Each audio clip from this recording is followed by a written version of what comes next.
ఏది ఏమైనా జగన్ మగార్రా ఈ మాట ఎవరో అంటున్నది కాదు. టీడీపీ నేతలు మనోగతం.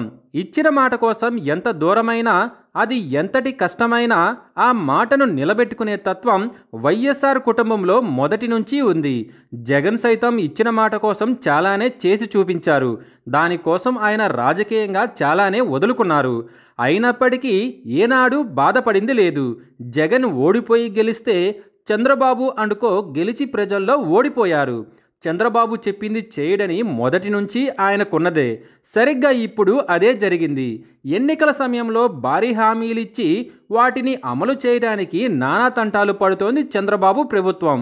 హామీల నుంచి తప్పించుకోవడానికి ఒక్కో కారణం తెర మీదకు తీసుకువస్తోంది. తాజాగా సీఎం చంద్రబాబు హామీల అమలుపై ఒక్క ముక్కలో తేల్చేశారు. రాష్ట్ర ఆర్థిక పరిస్థితి బాలేదు కాబట్టి ఇచ్చిన హామీలను అమలు చేయలేకపోతున్నామని తేల్చి చెప్పారు. ఇదే విషయాన్ని జగన్ ఎన్నికల ముందు లెక్కలతో సహా చూపించారు.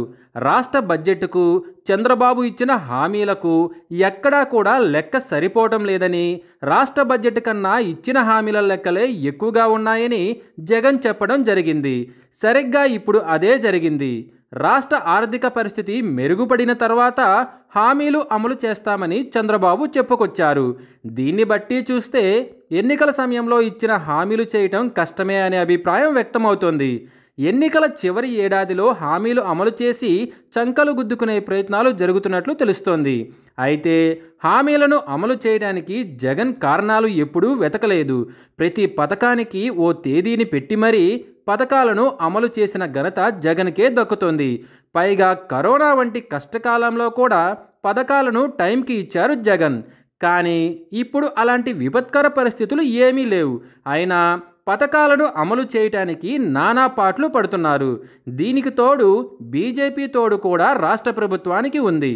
అయినా హామీలు చేయలేకపోతున్నారు. సరిగ్గా ఇప్పుడు కూటమి నేతల్లో ఇదే చర్చ సాగుతోంది. నియోజకవర్గాల్లో తిరుగుతున్న తమకు ప్రజల నుంచి వచ్చే తిరుగుబాటును ఎలా ఎదుర్కోవాలనే ప్రశ్న ఉత్పన్నమవుతోంది. జగన్ ఇచ్చాడు కదా, మీరు ఎందుకు ఇవ్వడం లేదని ఎమ్మెల్యేలను ప్రజలు ప్రశ్నిస్తున్నారు. దీంతో ఏది ఏమైనా ఇచ్చిన హామీలను ఖచ్చితంగా అమలు చేసిన జగన్ నిజంగా మగార్రా అంటూ కూటమి నేతలు ప్రశంసలు కురిపిస్తున్నారు.